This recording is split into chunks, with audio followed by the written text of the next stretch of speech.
Welcome, everybody. Hey, hey, hey. This is Hello. episode 3 of Culture Commandos, and we are going to talk about beyond swag, what makes people stay. This is going to be a very interesting episode. I'm very excited to talk to Kamal here. Hey, Kamal, welcome to Culture Commandos. Thank you so much. Pleasure is all mine, Sajid. It's always a pleasure to talk to you. I'm so glad you said that because at 7:30 I can see there's a background. That means you're still in office at 7:30 p.m. on a Thursday. Is this reason like is are me and Theo the reason that you're in this office? No, I usually I'm here till 8:30. So Okay, then it's fine. We'll make sure we won't let you sit way beyond that. I But just had an thank early you so day much for today joining. because of Dagdu Shade though. Off? Dagdu Shade. Today I Oh, visited that in the morning. Yes. So nice. auspicious beginning for today. Nice, nice. Awesome. Thank you everybody for joining in. Theo, thank you so much. As always, Fun Squad. Can't do this without the Fun Squad. You need to have some representation always. So I'm glad Theo is here. I'm sure Andy will show up at some point in time. Andy being Andy in his Busy infinite bee. wisdom. Oh, of course. Absolutely. He's in his infinite wisdom, he will join us. I'll keep my Slack He open. said, coming. People in 3 time zones heard him. Oh man, awesome! So once again, thank you everybody for joining in. It's a very special episode because we're going to talk about something which is very interesting in today's world, right? In the world of layoffs, in the world of people leaving organizations, people quitting teams and working on their own journeys, all of that. We are going to touch literally everything. If you have attended a previous Culture Commandos episode, you know it's all unfiltered here. And I'm glad that we have Kamal here. Kamal, let me set the context of why I specifically wanted you to join in today's episode. Sure. So I've followed Enreep's journey for a while, right? Even before it was Enreep, from AdTech to Enreep, I've seen and I've looked at how you specifically. Again, I'm not okay. Andy is right here knocking on the door. Let me just add him as well. Oh, the moment I clicked on add, Andy somehow dropped. Okay, I'm going to give him 10 seconds and hope that he will join in. But what I was saying was, I've seen your post specifically on LinkedIn a lot. I've spoken to multiple people from Enreep over the years Mhm. uh, at community events, at conferences, and I've always be. You'll see why I laughed. I saw Andy's name and I just chuckled. Culture Fun Mando is here. How Welcome, sweet. Andy. I Trust say, me, believe. I apologize.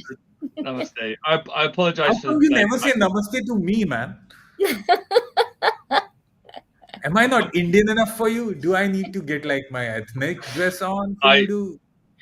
I will hold my inner Indian internal today and Oh like no, no, not. It's too early in the episode to do that, buddy. yeah.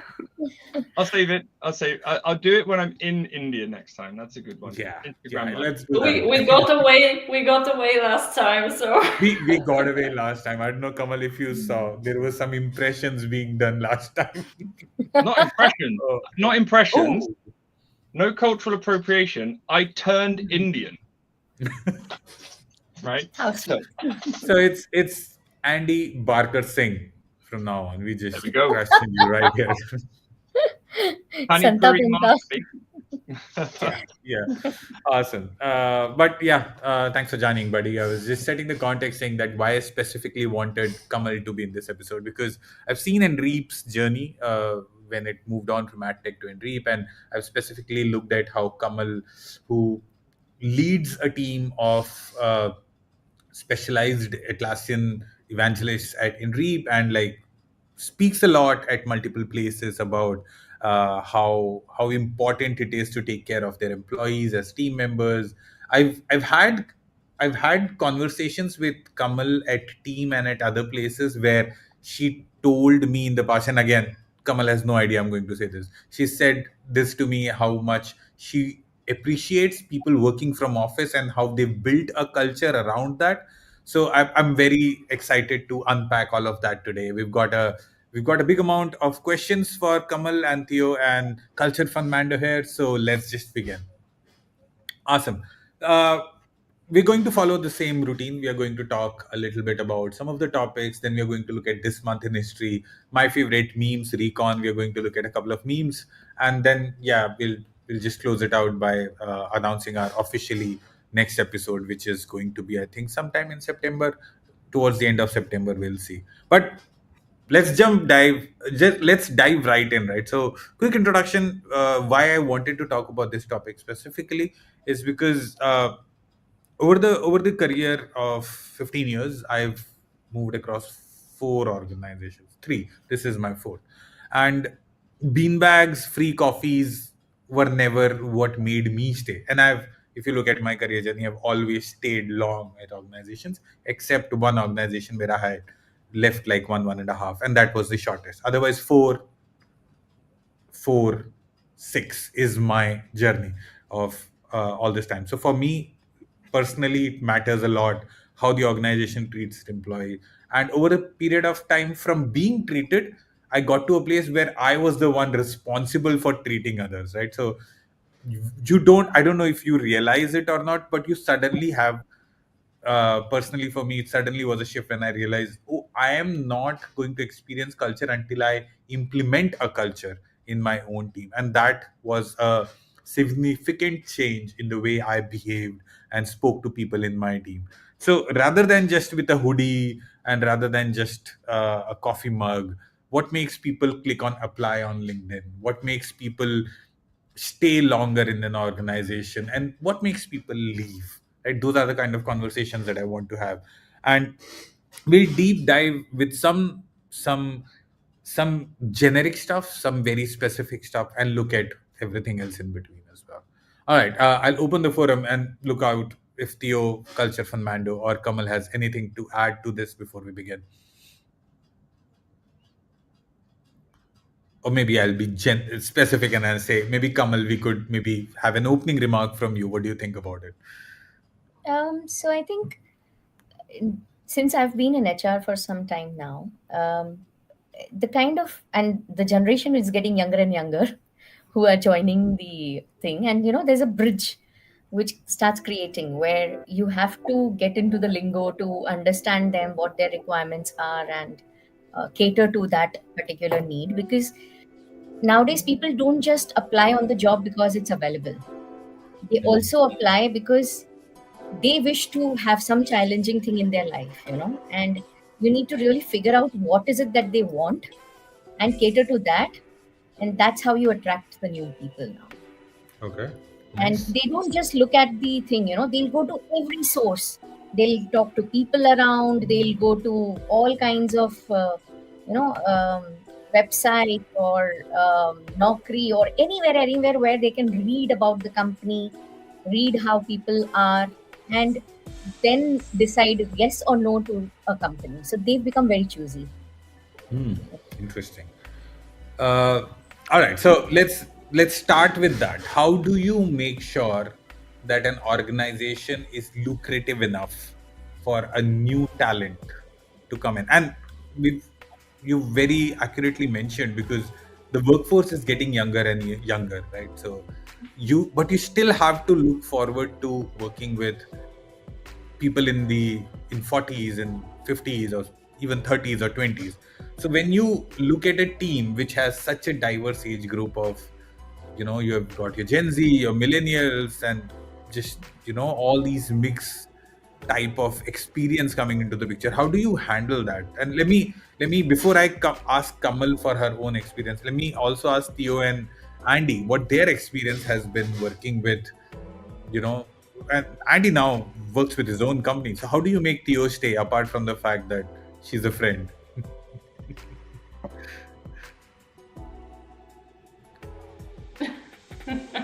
You're on mute, You're on Andy. mute. I can't. Yeah. Theo, do you want to start? Yeah. I was playing games, so I can pretend I don't have to answer the question. But yeah, Theodora can go first. Of course. Well, for me, it's always been kind of the opposite way around with the swag, but maybe that's because I'm older. That was a very good thing with the generations. I now see younger people, younger employees expecting this load of free items to wait them in their desk on their first day, and it's kind of yeah, I'm going to work there because I'm young, I'm smart, I'm bold, I'm beautiful, I'm everything, and I expect everything to be on my desk, from a little fancy cup to t-shirts to hoodies to whatever, and that's something that drags them, impress them even. But for me, it's always been I want to get up in the morning and pick this specific t-shirt because I feel some value in this thing. I want to represent this company by wearing the t-shirt. It's not like an obligation to, yeah, I'm going on a conference and this very, very ugly t-shirt is my picked from the company, like for the conference, but it's more of a, I like my job and I want to represent the company, so I picked this. Nice. And it's and it's really a difference of generations. So we're maybe more nostalgic to having a good time at work, appreciating some things like communication with people, good collaboration over projects, and having some items or some positive things happening around contributes to the overall mood that's already built in this whole thing. You can't fake it if it's like your team is overwhelmed and you suddenly say, yeah, great, so drop everything, and 6 p.m. we're having some random play, I don't know, something happening, organized by HR. Celebration. Yeah, a little celebration. Beers and pizza, of course. And half of the people are like, oh, yeah, okay, I'm going. But the rest are, but we're flooded with work that's, we need to deliver this by tomorrow. So that's not a good social event where we feel good. We want to talk with people. We want to kind of have a good time, enjoy some free stuff. We're just this mandatory fun kind of thing. Yeah, let it pass, and then you've gone into two very different conversations, Theo. Like you've dissed HR with Kamal sitting right there, and you also looked at how bad those managers are who make people work. And I've been on both the situations. Like I've been in places where I've had to work when my team was out celebrating. Or I remember there's this one example I keep giving at multiple places. I think it was Team 23 or something, and it was Bash that was going on. And I see Rodney Nissen, the Jira guy, rushing. And I was like, what happened?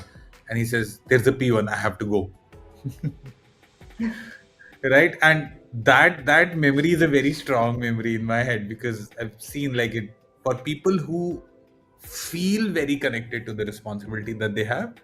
It sometimes becomes more than just connecting. But like, I'll come back to that in a minute. But how do you handle perks versus what the goal of a team is, or what the purpose of a specific team is? Like, and Andy, what do you think? Is there a middle path?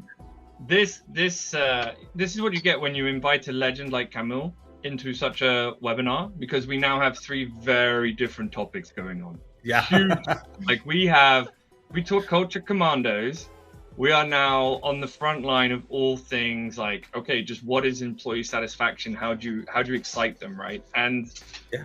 I don't want to go down the employee satisfaction perks, what is fun, but we do have an amazing presentation from Funning that one day hopefully is a TED Talk, which looks at what is fun. Spoiler alert, it's very subjective.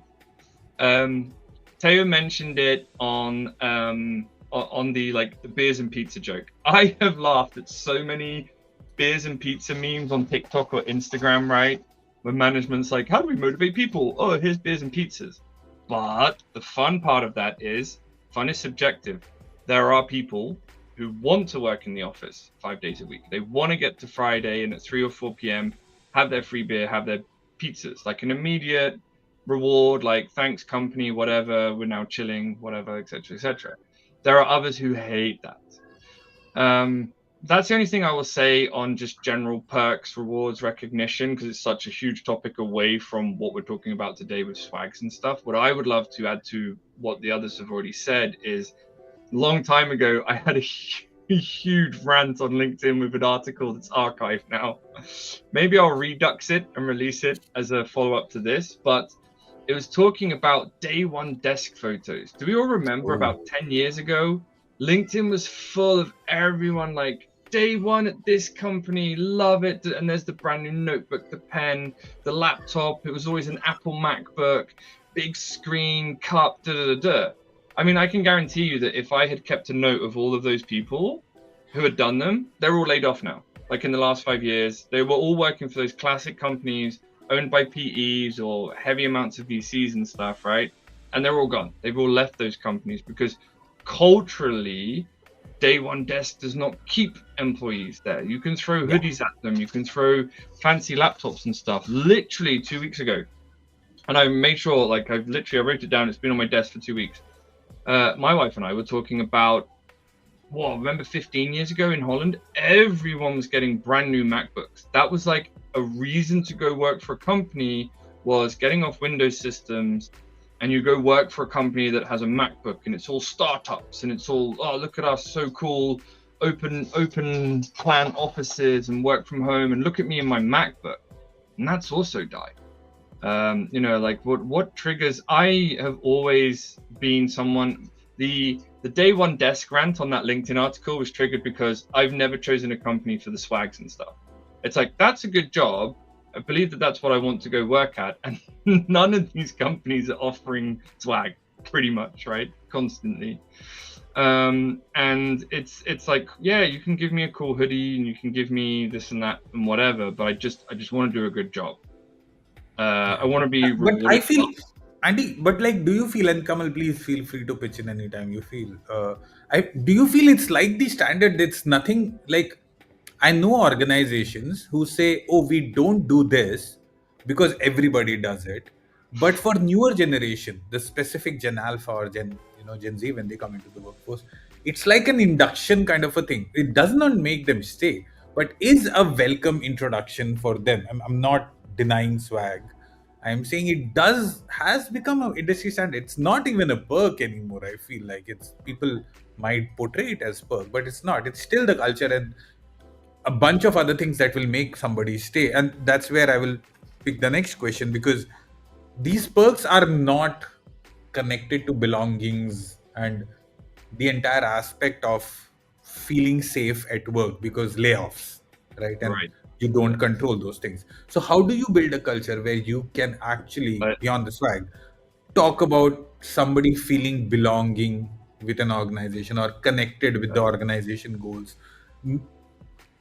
In the past 1 month, I'll give you an example. All three of us, I'm sure, has seen the Atlassian's values countless times over the internet, right? But we've also seen rants and long LinkedIn posts about how that has changed over the years. Now, I'm not going the detail of that. We could probably talk about that for a full hour. But in our own little bubbles and in places where we work and teams that we lead, how do we bring in the element of belonging and making somebody feel that they are connected to the organization's goal? I'll start with maybe Kamal, and then Andy, maybe you can pitch in.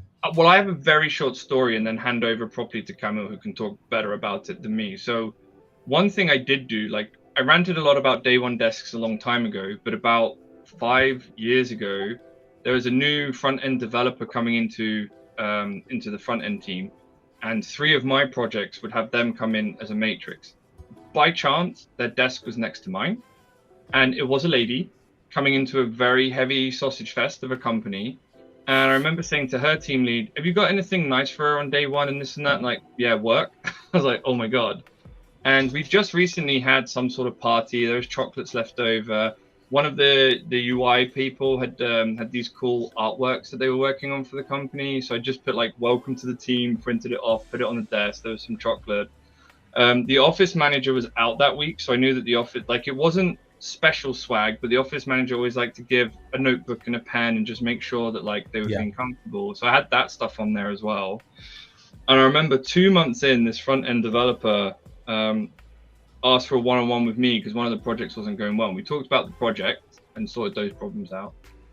And then she just goes, "Man, if you hadn't have made that desk nice for me on day one, I think I would have left already after 2 weeks." So that's just like, you know, I rant about swag doesn't work for attracting employees and keeping them, but there is a point of like, yeah, it does work. And Yeah. that was just my 2 cents. And now over to Camille.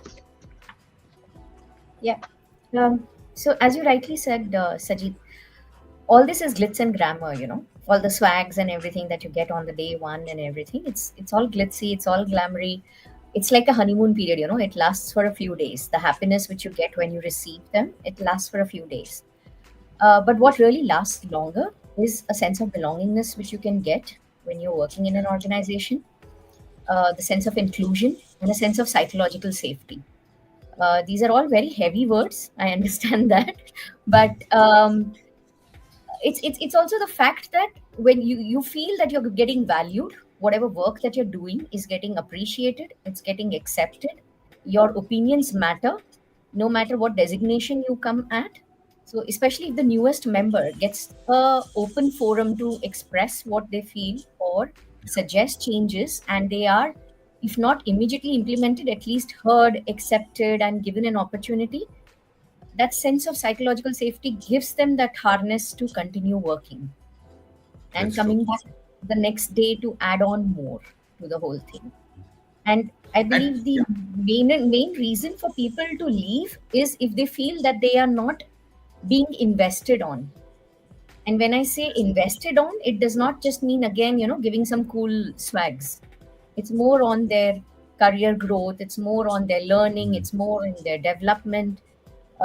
Like, for example, Atlassian runs so many good training programs, which are available. And I keep encouraging my team that you should just keep going and learning under the university, Yeah. and keep sharpening your edge, keep sharpening your sword. And the more you learn, the more you understand, the more you will be able to do that. And then whenever we send any of our people to attend the teams event or org events or whatever it is, we make sure that we have a tech cafe organized within the organization where they come back and transcend that information down to all the other team members. So learning is something which I think keeps the people more motivated. And when it comes to me as given an option to spend money on the employees, I prefer to spend more on their learning and in development rather than on giving more of swags or artificial things. nice. And maybe that's one reason why people last more with us in this organization. Nice. Just massive shout out. Anybody who says org still, I just remember I feel the old days when we were not ace, we were org, right? So yeah, I just went back to 2017 and 18. Oh, pre-COVID, we used to have such Yeah. amazing Pre-COVID, we were called Atlassian user groups. group. I still have my org T-shirt. I don't even wear it because I'm afraid I'll ruin it, so I don't wear it anymore. Anyway, so yeah, you mentioned about growth and like investing in careers. There's this very interesting quote that I had read a while back. I'm forgetting the author, but the quote was, and I'm sure you must have all heard it: people don't leave organizations; they leave their managers. They quit their managers. And I've personally had that experience. Uh, I've had changes in my career path, not because of an organization or leadership, right? But for my immediate supervisor, who I had some disconnect with, and we, rather than turning it into a bad experience, I decided I'll keep my good memories and move on. How do you handle things like that? Because then what you're essentially saying is one person represents the organization for that team, right? The term manager, I've hated a very so in my career I've been a manager as a designation for a very short period of time, and I hated that. I've chosen or asked interviewers if I could change my designation because I don't want to be a manager. I don't look like a manager, I don't behave like a manager, I don't talk like a manager, so I shouldn't be a manager. But that was a personal choice because I felt a manager contributing to organization's goal has too much responsibility, because whatever the team is doing, I am representing the organization's values. And if I am not doing a good job, the team itself might not relate to the organization's uh, you know goal or growth path in that direction. Theo, what has your experience been working with managers specifically, and have you in your journey seen managers being the scapegoats or being the cause for this change? Well, I can say from my personal experience at Old Street, where I had a team of 4 people. So that's different when you have team of 4 and team of, let's say, 40 or even 400. It's just the scale is different, the mindset is different, but what I learned and what I appreciate the most from this experience is that if you invest enough in each team member, show them that you respect them, you value them, and you give them what they need to perform well. This could be even something very small. This can be a surprise cookie delivery even. It's a very, very thin line, thin layer of how to approach a certain person. So maybe someone is just they want to learn some skill and they drop it in a random conversation, and you make a note of that because that's probably a good swag item for maybe the team, maybe the person, maybe we can organize something related to this activity because we already have this knowledge of the interest of the person, which is Right. great for a small team. So it's my role as a manager, keep the work moving forward, being efficient, everyone being happy. But again, it's your job to make people happier by giving them these little nuggets. There's these little surprises that are for them as people and for them as growth and development, as Kamal said, which is maybe applicable in a different way with a bigger team.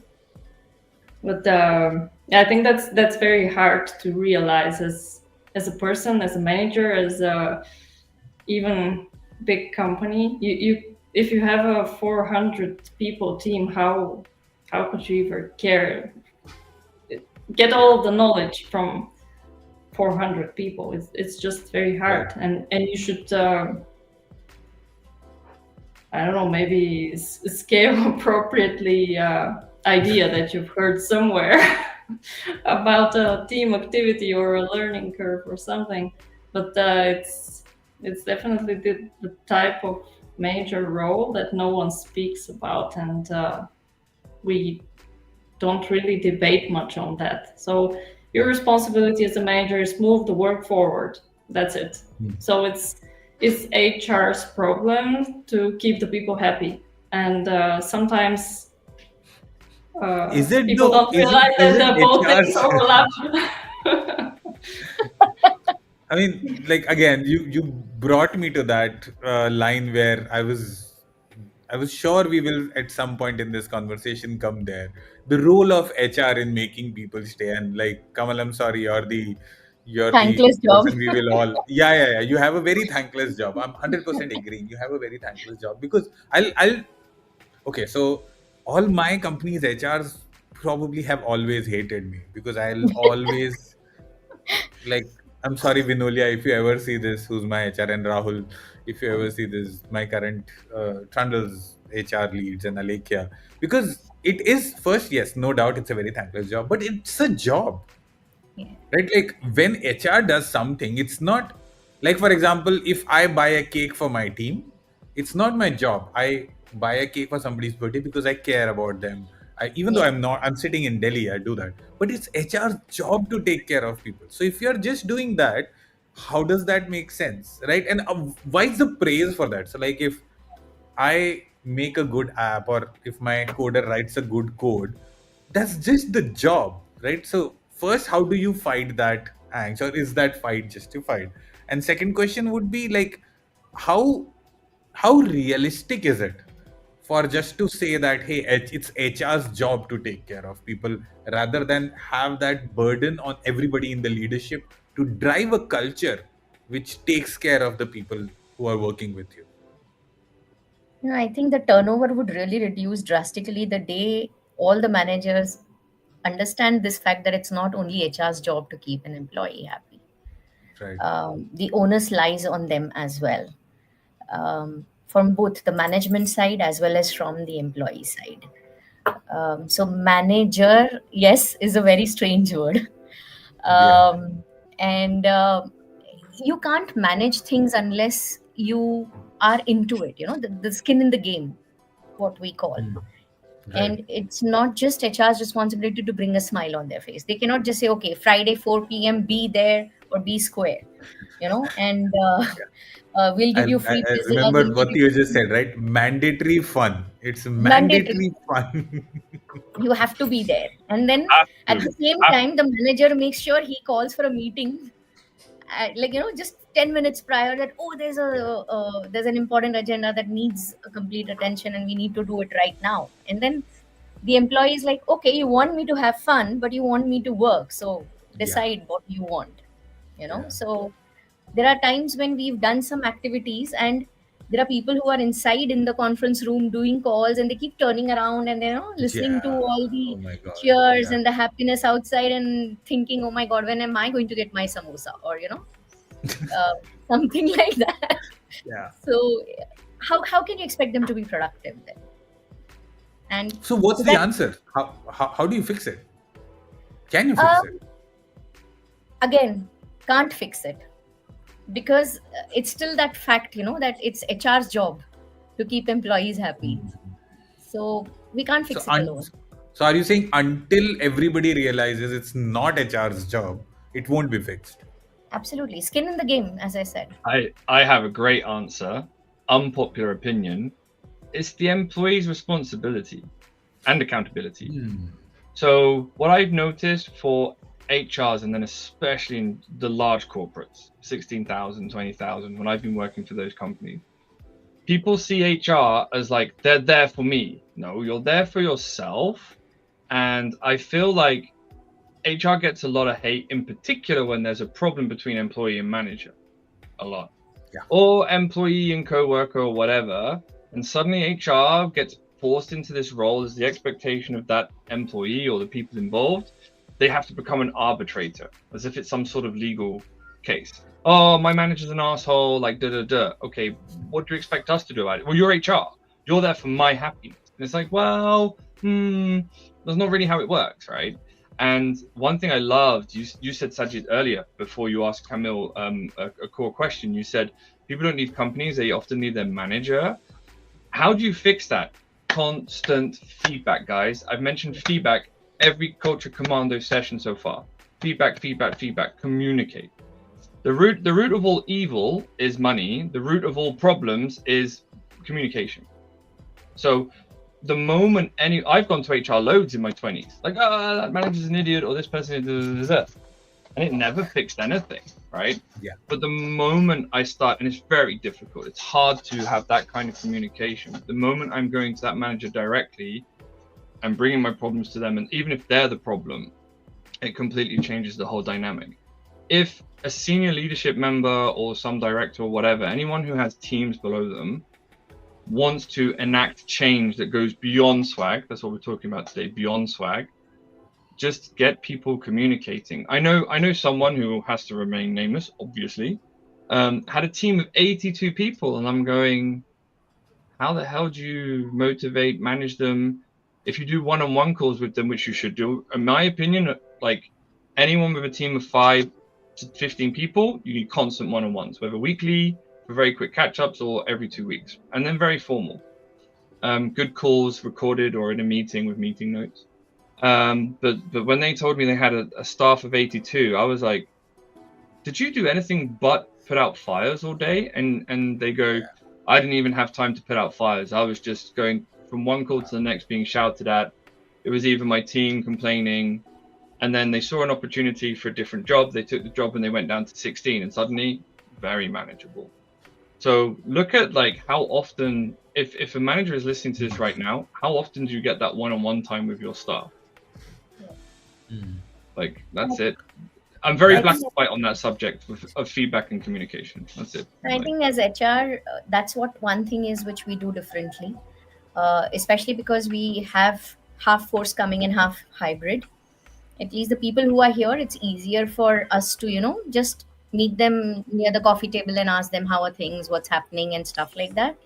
But I have instructed the HR team that they call at least twice a month to everybody who's hybrid, just for hey, hello, how's everything, what's up, and reaching out.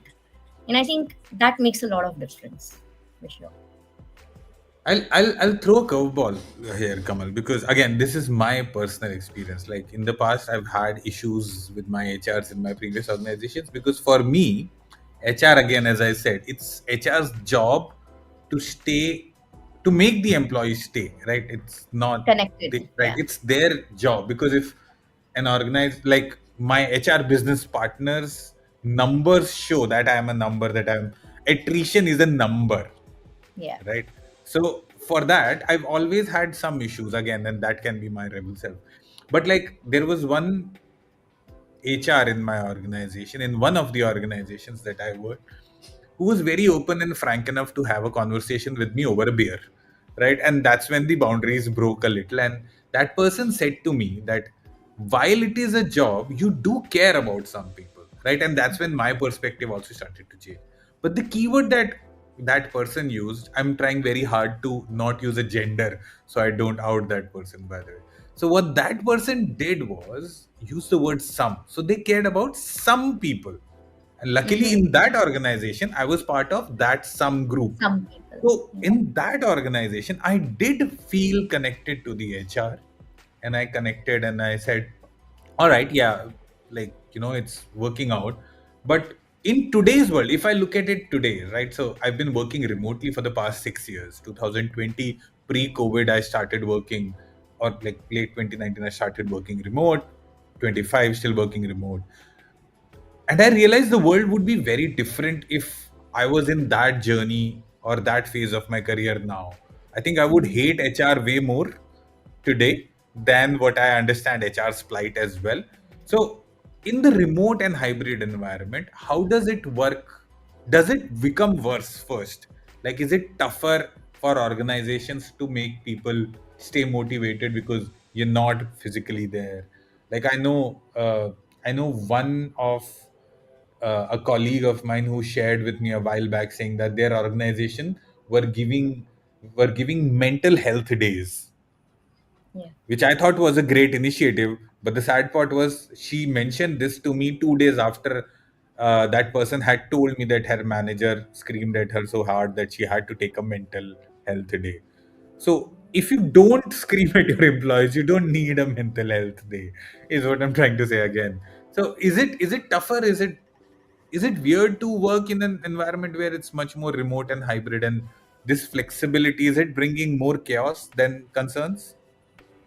It absolutely does. Because, as I rightly said, the people who come to the office on a daily basis, and that's one reason why Surinder and I choose to be in the office on a daily basis, so that we can meet people, talk to people. A human touch is still, no matter how much AI we go, but a human touch is still something which holds us together. And it does make a difference. And people, when they are in a hybrid model or when they are not, they just so far apart, and most of the time these people don't even switch on their cameras during the meetings or things like that. So then it becomes all the more difficult to figure out whether the person is happy, sad, what state of mental mind or health that they are in. And that's when it's like when you face faceless demons. It's Oh the my same. God. It's difficult. It's difficult to Hmm. decipher what's going on in their mind. And Sure. whether they're feeling belonged, whether they are feeling happy, whether they're feeling sad, or how do we reach out to them? Unless they apply for a leave, we don't even know that they're not Yeah. available. That matter. Right. So, But like, Theo, are you a camera on person, or I absolutely, are I am. you? am. I am. Yeah. Absolutely. What about you, Yeah. Andy? I'm camera on, clothes off, and that's why there are HR policies in place for certain companies. There was once this guy was wearing just his boxer shorts, and he didn't realize he was on camera, and everyone had a meltdown because it was like during a biggish call with one division, and I was like, man, maybe like Team 26 is Speedo Andy. Yeah, could be. Finally, I've threatened it a lot, but there have been private messages like, no. Yeah, no. Maybe But, Funning brings a Speedo party next year. Yeah, actually, I had an incident recently where I can't say the details because then they will definitely know who they are. But for very valid reasons, I was not on camera, and like I found out via that person had a meltdown themselves because I wasn't on camera. And I was like, the amount of calls I've had with people, I don't care. You're off camera, I'm on camera. Yeah. Like, that's just it. That's me. Again, what is fun? Subjective, right? People like being on camera, people don't. Doing this webinar right now would be very odd with us off camera. But in meetings and stuff, like, I'm just thankful people have turned up, let alone like whether they're on camera or not. I've seen a lot of TikToks where someone's recorded a manager having a meltdown, like, you must be on camera, blah, blah, blah. And it's not even like satire. It's not a comedy channel. It's like real life. So yeah, who cares? Like one thing I find so funny with companies, they struggle so hard with like, these are our rules, this is our policies, this is our culture, this is our values. And it's like, your outcomes suck. Every yearly town hall is like, our targets have increased 15% more ARR, and then you look at how they're trying to achieve it, and it's like, but that's not outcomes or outputs focused. What are you talking about, right? Like sorry, there was something Camille mentioned about when you were talking about the off-camera stuff, and it triggered me to mention the George Clooney movie. I think it's called Up in the Air, where his role is like, he's a specialist internal consultant for laying off people or something or whatever. Yes. And then this young whippersnapper girl comes along who's like, we can radically change all of this. We're just going to do and it's quite an old movie. So it's in the heyday of conference calls and remote working. And it's like, we don't need to do any travel to fire these people in person. And there's this brilliant scene where he's challenging her. And he's like, okay, take me through an example of how this would work. And she's like, well, then they go through like a prepared script. And she's like, hi, Mr. Joe Blogs. What? Has my boss told you about this? What? I'm going to go talk to them right now. And she runs over and she shuts the door or something. She's like, no, and he's like, no, you can't do that. We're on a call, remember? You are not in my office. And the movie is brilliant. Like cultural, corporate problems and stuff. That movie is a good one. That one's a movie, good one. That reminds me of a very small segment in a show called How I Met Your Mother, where Neil Patrick Harris has a firing office where like everything the firing floor where like they get employees just to fire them, but like they're crazy. Anyways, okay, so it's a very subjective thing. I agree, Andy and Kamal. Like I personally like being on camera so that you can see whether I am invested in this. Like if I'm doing a training, if I'm doing a session, if I'm talking to one-on-one, I'll ask, would you mind coming on camera? Most of the time people have said yes. There are times they would say, hey, I'm like outside. I'm like, that's fine. As long as I've sat in toddler play areas with my daughter while she plays in the ball pit, and I've had video calls because I am shameless. I have no worry. You can see kids running behind me. I am here, but I'm working. So I've done that, and that kind of humanizes, I think, people a little bit, so that it's not always posh and Absolutely. professional, right? And that's what my feeling is. But I've felt angst between people who've been forced to come on cameras as well, and it's a very subjective thing. You're right. That brings me to the next segment, because I think we can talk about a bunch of other things, but we should focus on some agenda just as to round well. just to round off the segment, and this is not for us to answer, this is to put out there and other people think about it. You apply for 2 jobs, 2 very similar companies, the benefits, the salary, the work hours, distance from home, you have to be at the office 5 times a week, everything is identical. You go on Green Door, same ratings, everything. They both look like they're amazing companies to work for, but one has a new swag item every month delivered directly to your door. We won't Wow. answer it in this webinar, but for the people, which company do you choose for? Oh, nice, And interesting question. it could I'll range share. from, like, I'll share one community example on. yeah. I'll share one example, Andy. So, 2015, I am in a dilemma. I'm choosing between two organizations, both multinational, amazing organizations, almost same lines of work, same designations, and everything. And I'm making this decision, and I get a knock on my door one evening, and one of the organizations sent me a bouquet with a card saying that we hope you choose us, because both of them knew that I was considering. The other organization is giving me a joining bonus, So did you but chose I them? chose the organization which gave me the bouquet. And I was like, I know it's a move, but I like this move. I choose this move. And I still 100% believe it, because that one HR, and I and spoken to multiple employees in that team over the years. None of them said that we ever got a bouquet before joining. So some HR somewhere had this idea, who knew that I was deciding between two organizations, said we can't give him a joining bonus, but let me send a bouquet. I don't know whether they charged the company card or sent it on their own, but somebody had this brilliant idea of sending a bouquet in 2015, and I chose that organization because of it. And that's it. Everything else was the same. But yeah, would love to hear what everybody else says. Let's see what we'll talk about more on that in the next episode. All right, let me share my screen and let's look at some memes. All right, let me share my screen. We are here. I wanted to talk more about what happened this month in history, but I'm going to run through it because there are some amazing memes that I want to show. August 2005, Google launched Google Talk.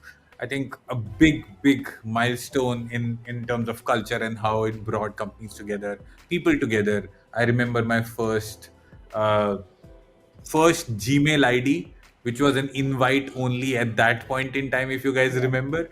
Yeah, Yes. you had to be invited by somebody who had a Gmail to get added to Gmail, and then that made me feel so special. And like I connected with my fellow Gmail ID people on G Talk and used to talk a lot. Then the second aspect is actually more tuned to what I wanted to talk about in this episode, which is 24th August is officially called the Kobe Bryant Day for fans of basketball. I'm a big fan of basketball, specifically Lakers. I like Warriors and Bulls as well, but just for Kobe Bryant, I love Lakers, and his Mamba mentality is something that I follow very passionately. And 24 August was Kobe Bryant's day because of his jersey number. That man spent 20 seasons with one team, and if you follow his career, you'll see the amount of loyalty, hustle, and respect that he put in that team, and how much that matters. And maybe someday we'll do a sports edition, Andy and Theo, and we'll just talk about our favorite sports team and what they bring to the culture. But let's talk about memes. So the first memes I want you guys to see is the great double standard. You get to office early, no one looks at you, but you leave the office early and everybody loses their mind. Have you Yeah. guys been with That's this? Man? me. That's been me Are you the one my who whole loses your life. mind, or you leave early? Oh, I always go to the office very early, like 6 or 7 a.m. Because of the traffic in my city while working at the office. And I'm like, I don't want to stay in the traffic forever.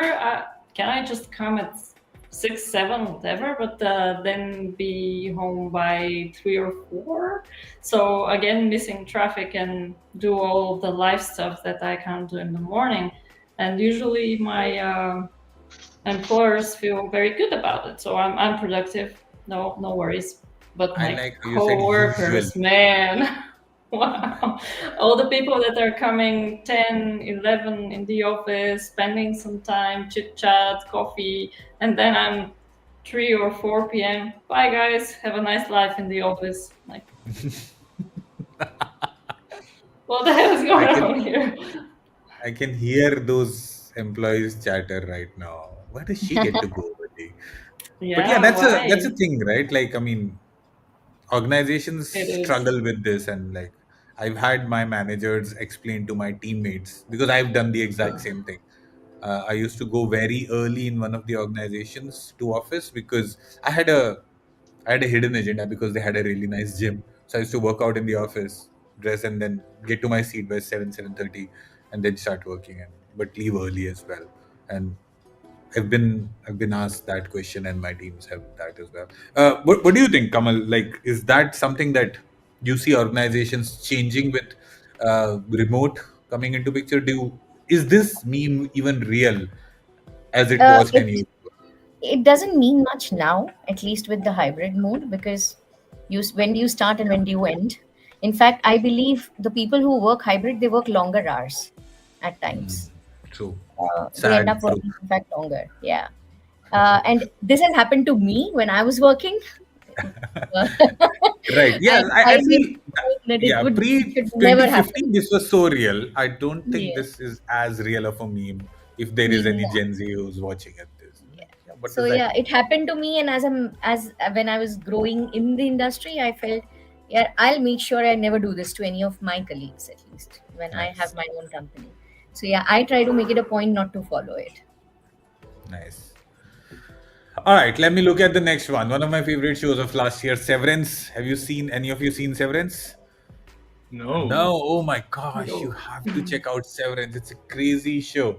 But like the corporate goals, refreshing melon bars, live music, dance session, legendary waffle parties, perks, which I feel a lot of organizations now make it as a benchmark. Like I worked in an organization where food was free, so you don't pay for food. You didn't have to, because that's a basic need. People come to the office, they have to eat food, and surprisingly we used to have meetings around food. So we were like, all right, this seems interesting, and all of our calendars are busy. Why don't we go for a shared lunch, and we'll just take a longer lunch in the office cafeteria, talk about this, nail this down, and come back.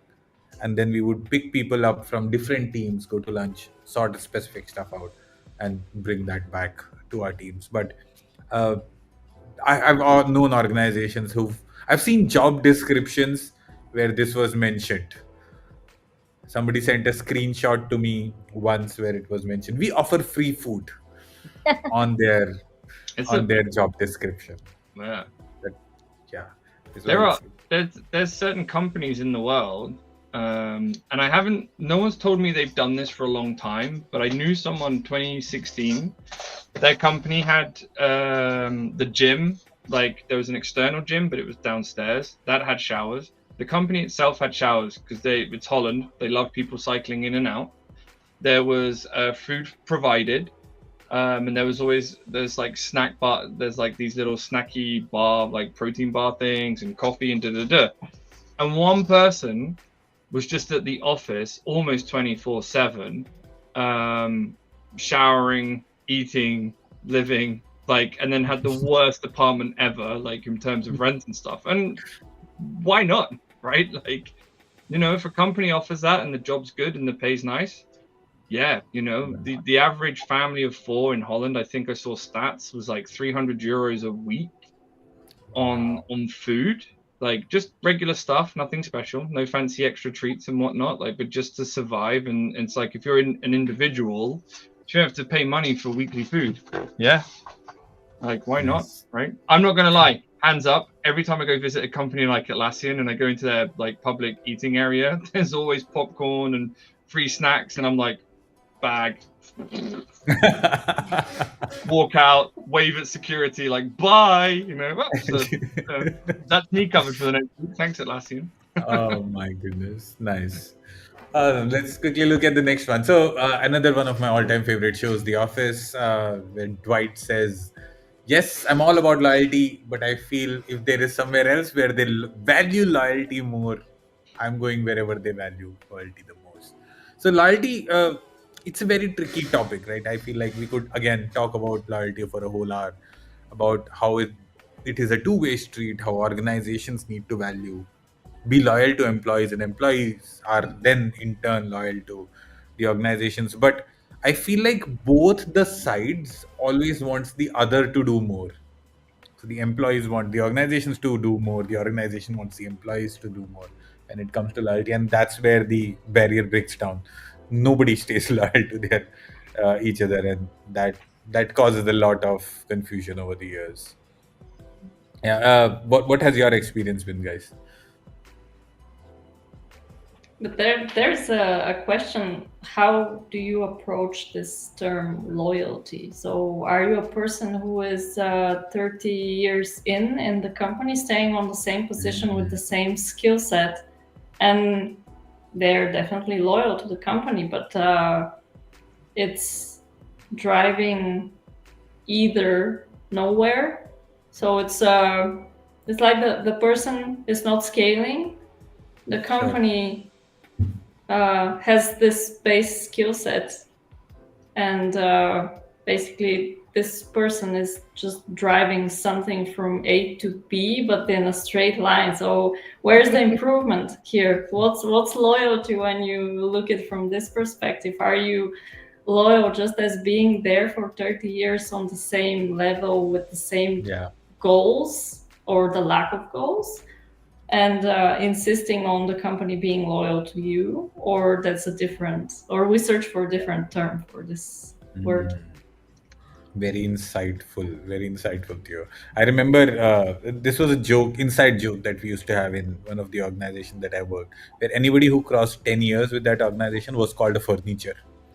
So just like you move a furniture from one room to the other, so you just move departments. That person used to move departments, but the furniture stays there. It's like an old piece of furniture. But loyalty is subjective again, I think, over the period of time. Again, this is another meme that I found about benefits. I mean, like basic necessities of water, coffee, being called as benefits in organization, which is crazy in today's world. With that, I think we are officially almost 5 minutes over time than what we had initially planned. But thank you so much, Kamal, for joining us for this episode of Culture Commandos. Quite a lot of interesting hot takes, topics, discussions. If you're watching this recorded, I know we've started to do this a little earlier in the day, so a lot of our US friends barely are getting up to talk about culture at this point. So if you're watching this recording, please respond to Andy's question. We'll talk more about it in the next episode, which is actually going with Brian. So we are going to talk about inclusion with, of course, the one person who keeps talking about inclusion everywhere on LinkedIn. So we are going to get Brian, and we're going to talk about inclusion and diversity and see where that goes and how much trouble we can get ourselves in. And let's see how that episode goes.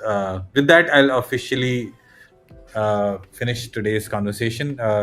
Fun man, Kamal, Theo, any closing comments? So as a person, I have always been inspired by Ratan Tata, where he always said that your employees or your workforce is your main strength, and no matter how big visionary you are, you will fail if you don't have the right people with you along on this journey, for that matter. And he always said that if you want to walk fast, walk alone, and if you want to walk far, walk together. And I've always believed in that. So the culture begins there, where you need to walk together. Nice. I think anything I say will be just an insult to that amazing line that you just mentioned. Thank you so much, Kamal. The only thing you can add is and it helps if you give him a hoodie for the journey. If it's a team event, it might get cold. You need a hoodie. That's it. Awesome. Thank you, everybody. See you next time. Thanks, Thank Andy. you, everyone. Thank you. Take care. Bye. Bye. Bye. Bye.